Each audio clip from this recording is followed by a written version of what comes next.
I'm Pat Doris. Welcome to The Story. I was looking at our mailbag recently and found some strong criticism of Measure 110 from you, our viewers. If you don't remember, Measure 110 decriminalized pretty much every illegal drug 2 years ago. The plan was to use money from the state's marijuana tax to create treatment options. Kai wrote in to say it must be repealed. The country's biggest mental institution will have to be built to deal with the after effects of just 2 years of this social experiment, bearing the flag of compassion, harm reduction, access to treatment, saving lives, and of course, saving taxpayers' money. It's such a humanitarian disaster, he wrote. Bob added, allowing possession and consumption of street drugs with no consequences or plan will only create more mystery and death. I think he means misery there. And Jim wrote in to say, it's all unicorns and magic fairy dust. Measure 110 needs to be repealed and revamped and reintroduced with treatment tied to accountability. Now, that last comment really struck a chord because it sounds similar to what an expert in the prevention and treatment of addiction told Oregon lawmakers recently, that the state's drug policy encourages extensive drug use and has really no deterrent. Keith Humphreys did not say voters should overturn Measure 110, but he did say the state could make changes to slow the growth in the number of addicts in Oregon. Addicted people usually do not seek treatment and recovery without external pressure from family, friends, employers, healthcare providers, or the law. Why does this matter? It matters because Oregon has removed all legal pressure to stop drug use and seek treatment. Because many addicted people are not working or in touch with their family, those pressures to stop using drugs and alcohol are also absent from their lives. By the way, the legislature controls that feed, and so you're going to see him in a box throughout this story. Humphreys founded and co-directs the Stanford Network on Addiction Policy. He also serves as a member of the White House Commission on Drug-Free Communities, or did under President Bush, and he was also a senior policy advisor at the White House Office of National Drug Control Policy under President Obama. He laid out Oregon's situation in stark terms. Because the West Coast has an individualistic culture with significant tolerance for substance use, social pressures to seek treatment are also often minimal. So on the one hand, we have highly rewarding drugs which are widely available. On the other hand, little or no pressure to stop using them. Under those conditions, we should expect to see exactly what Oregon is experiencing: extensive drug use, extensive addiction, and not much treatment seeking. Now, Measure 110 does allow police to write tickets for $100 if someone is found in possession of those user amounts of drugs, and they can have the ticket wiped away if they call the Lines for Life helpline. Most who are given the ticket, though, they just ignore them. They think they're a joke, according to Dr. Ted Kohortis, who's the head of addiction medicine for OHSU. The original plan to ticket people who use drugs and have them call a treatment hotline has not worked. Of over 3,000 tickets issued as of the end of this summer, the hotline received 137 calls for treatment, most of whom weren't looking for treatment, actually. They were looking for screening for legal purposes. Only 1% of those issued a ticket for drug possession requested information about treatment resources. In my discussions with treatment leaders around the state, not one has had any patient enroll in treatment due to these tickets. So there's that. It's definitely not working. Humphreys from Stanford talked about Portugal, which decriminalized user amounts of drugs long before Oregon. Now, it's worth noting that Portugal, which is often cited as the inspiration for Oregon's drug policy, places heavy social and legal pressure on addicted people to seek treatment. The open use and flagrant drug dealing that we see in West Coast cities in this country are virtually absent in Portugal, which shuts them down and uses court pressure to get people into treatment. I've spent a lot of time in Portugal, and I know the people who designed their policy, so please take it from me. Oregon is not following Portugal's example and will not get its results. So that's not very encouraging, is it? But if we look around many of our neighborhoods, especially in the greater Portland area, you can see what he's talking about. Humphreys also talked about harm reduction, not stopping drug use, but making it safer. He said it's a fine approach as long as it's not the only approach.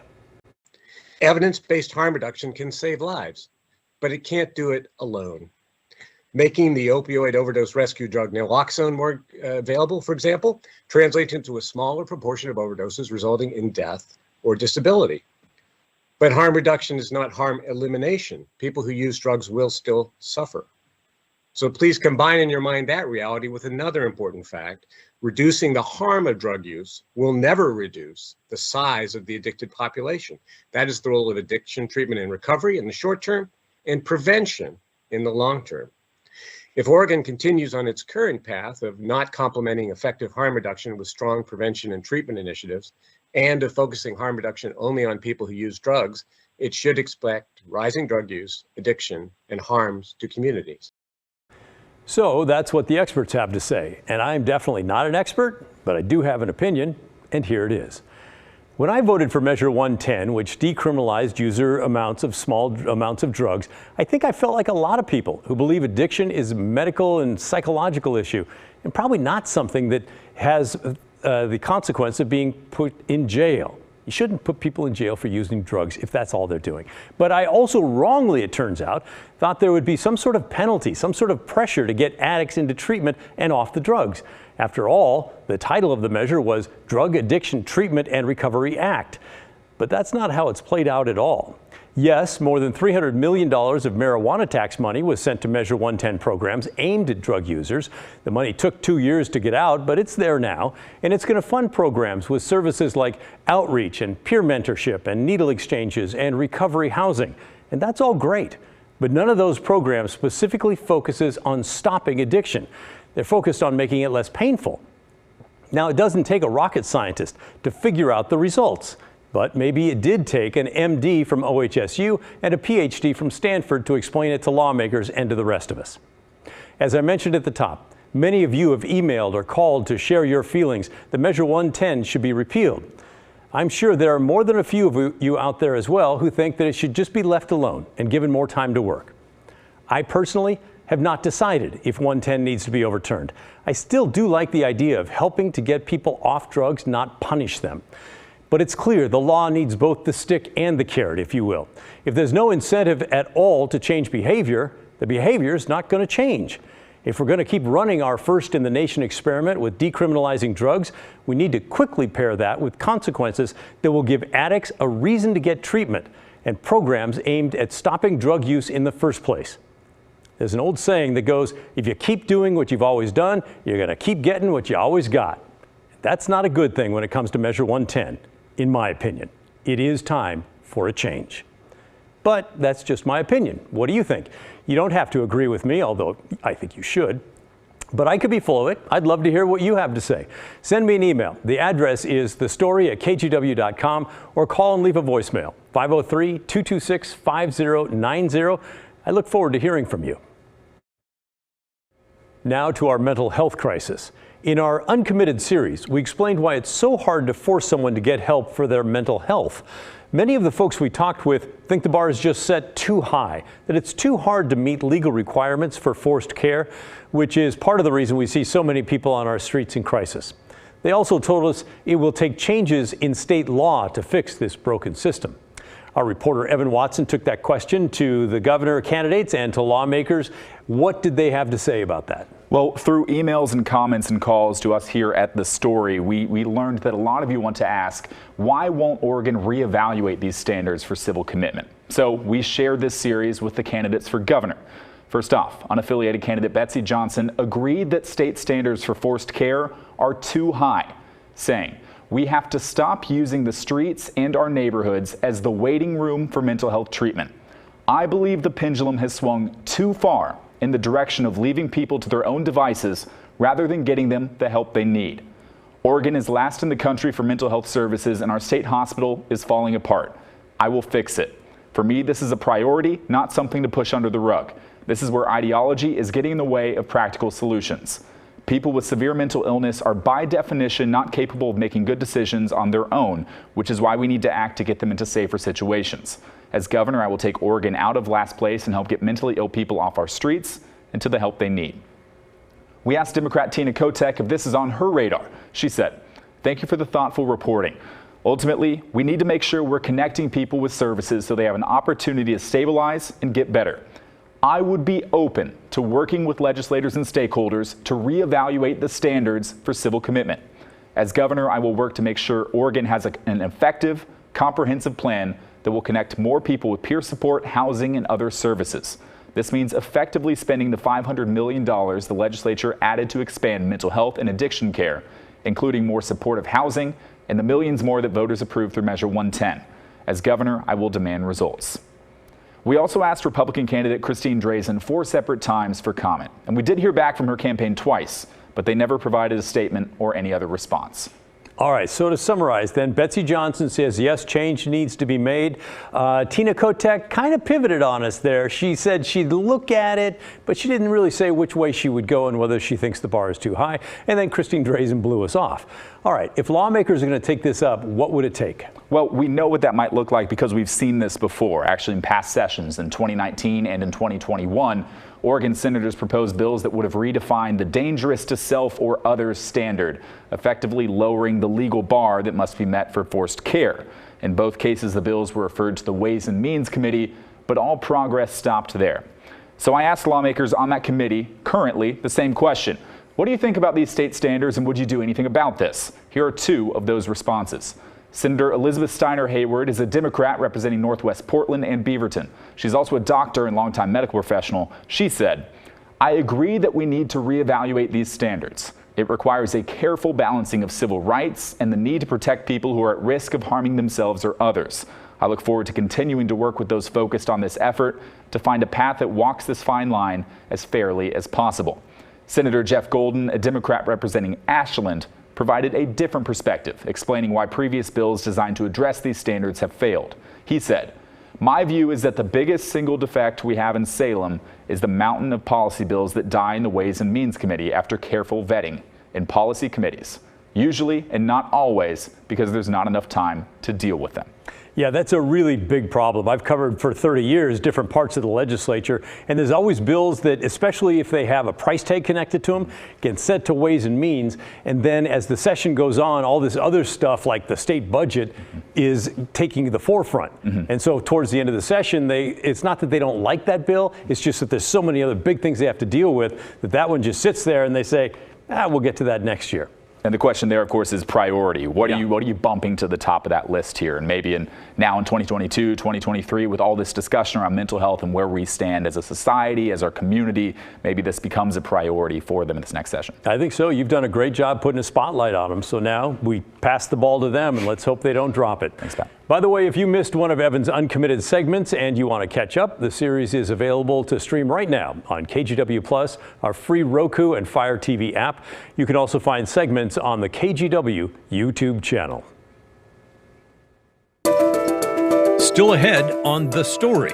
One of Oregon's largest hospital systems in the national spotlight, under the microscope of a New York Times investigation. A blistering report on the financial practices of Providence Health, allegedly charging and hounding patients for payment who should have been treated for free. More on what the Times found and how the hospital system is responding when The Story returns.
Now to a story that we think is certainly worth your time, and it comes from the New York Times newspaper.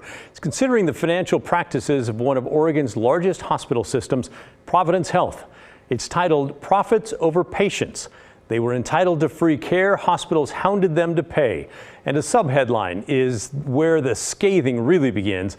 With the help of a consulting firm, the Providence Hospital System trained staff to wring money out of patients, even those eligible for free care. We even had one of our viewers, Sarah from Lebanon, send us this story the moment it became available online, and we knew we had to share some of the Times' great reporting with you. It focuses on how the nonprofit hospital system paid a consulting firm $45 million to help them come up with ways to increase revenues, and that came to fruition with a program called Rev Up.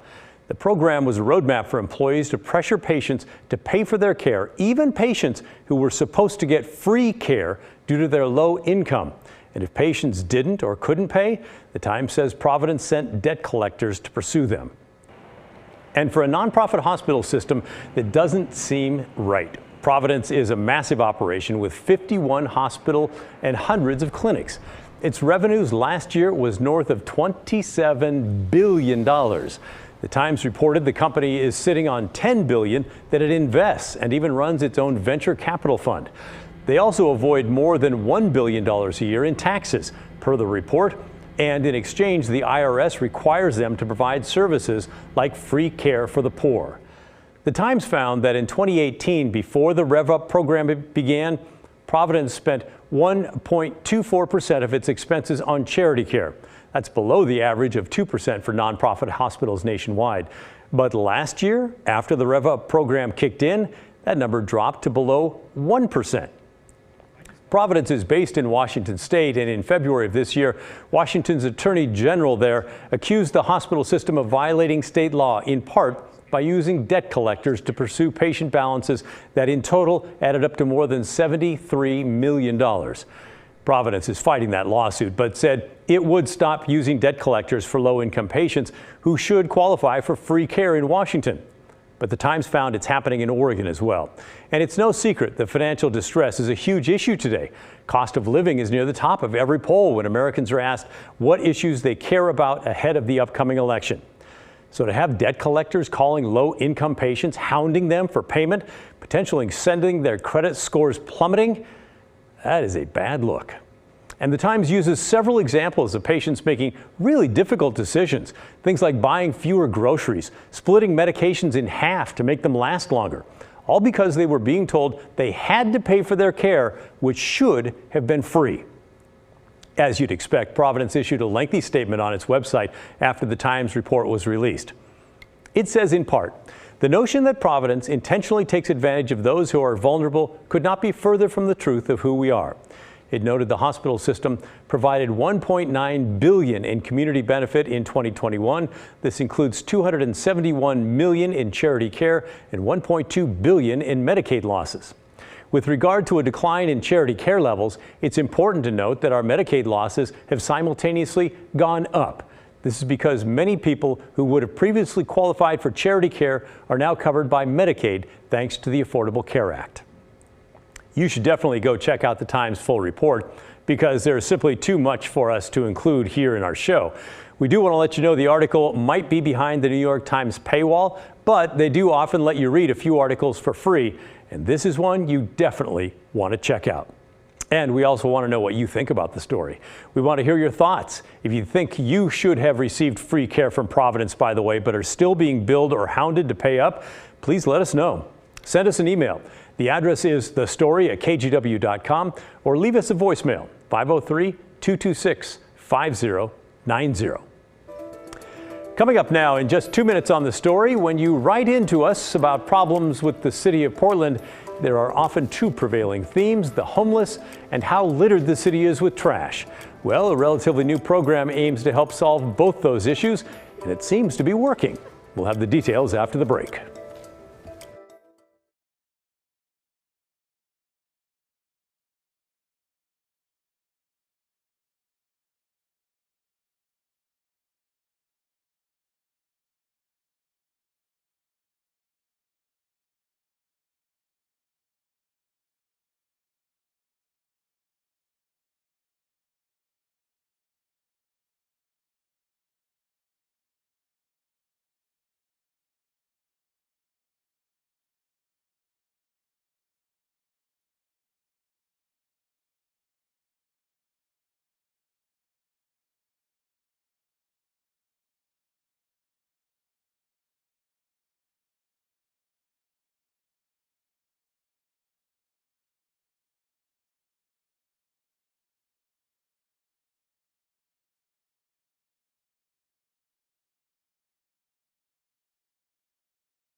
On this show, we take a hard look at problems in our communities, and there's no shortage of those. We also try our best to identify and highlight solutions. And sometimes the solutions work and sometimes they don't. But many are worth exploring. And tonight we're circling back to a program that launched about 1 year and 8 months ago. The city has teamed up with a nonprofit to pay homeless folks to pick up trash along streets and highways. And guess what? It's still going strong. 680,000 pounds of garbage have been picked up so far. Christelle Kumwe reports. Angela McGuire meets up with this crew about twice a week. I'm here every Monday and Wednesday. They gear up for the day, equipped with trash bags, litter grabbers, and more. This is all a day's work. Then they get to work. Right here. We are at the St. John's Peninsula Cut along the bike trail. They're here to pick up trash. We pick up furniture, couches, seats out of cars, shopping carts. You name it, it's out here. All this found along the trail here near a homeless camp. I started like they did, a three-wheeled cart. Angela couldn't afford to buy food or the motel where she lived. I should be able to. I didn't want to have to go beg for people for help or ask people for help. So it was really hard for me at that point. I was kind of hitting rock bottom. That's when she heard about a program called Ground Score Association. The City of Portland and a local nonprofit, Trash for Peace, launched a pilot program in February 2021. It pays people experiencing homelessness to pick up trash in Portland for $20 an hour. Which was a huge amount because, I mean, it's over minimum wage, and I've only worked minimum wage jobs ever my whole life. So that was like a big boost. I'm like, $20 an hour, yeah, I could do that. People work in coordinated shifts to pick up trash in neighborhoods across Portland. They focus on public pathways near or around homeless camps, and campers can pick up shifts to help clean up the area. I turned people away this morning. Here lately, I've had anywhere from 5 to 7 people come out trying to get a shift. Angela has been with Ground Score Association for about 1 year, and she's been able to move up the ranks. I lead the crews out here, help hire the people that work for us out here at the camps. But I made $22 an hour for that, and now I'm up $25 an hour as a coordinator. The program is run by the city's Homeless and Urban Camping Impact Reduction Program. Staff have requested the City Council approve funds to keep the program running through the next fiscal year. That's promising news for Barbie Weber, co-founder of Trash for Peace. As an organization, we are basically the hands extended out in compassion. You know, we come from the same places, and so we meet them in the middle. The middle is a place Barbie is familiar with. I've been homeless most of my life. I was living in a tent across the street from Sisters of the Road when the organization first started. When she moved into a tiny home 3 years ago, the stability and security of a roof over her head made a huge difference, and she knew it could for others as well. What saves lives is opportunities. But these opportunities is just the start of like being able to build something from the sidewalk up. 30 people are employed by Ground Score like Angela. Well, I started school. I went back to school for accounting, working on my bachelor's. For now, she's at Hazelnut Grove, a tiny home village in North Portland. She hopes to eventually move into her own place. As she comes back week after week to make a difference here, It used to be a lot worse out here. It looks a lot better now. Angela is also clearing a better path for her life. It feels good to say it. I'm proud of where I'm at right now. Since its launch, the city has spent over $445,000 on the program. With 680,000 pounds of trash picked up in the first year and a half, Trash for Peace also has expanded contracts with Multnomah County. Christelle Kumwe. I hope you remember that when people say nothing's working in the city. Some things are. All right, keep sending your questions and comments to the story at kgw.com. We'll finish up right after this.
That's the end of our show. Thanks for joining me. And remember, the story, our story, well, that never ends. I'll see you tomorrow.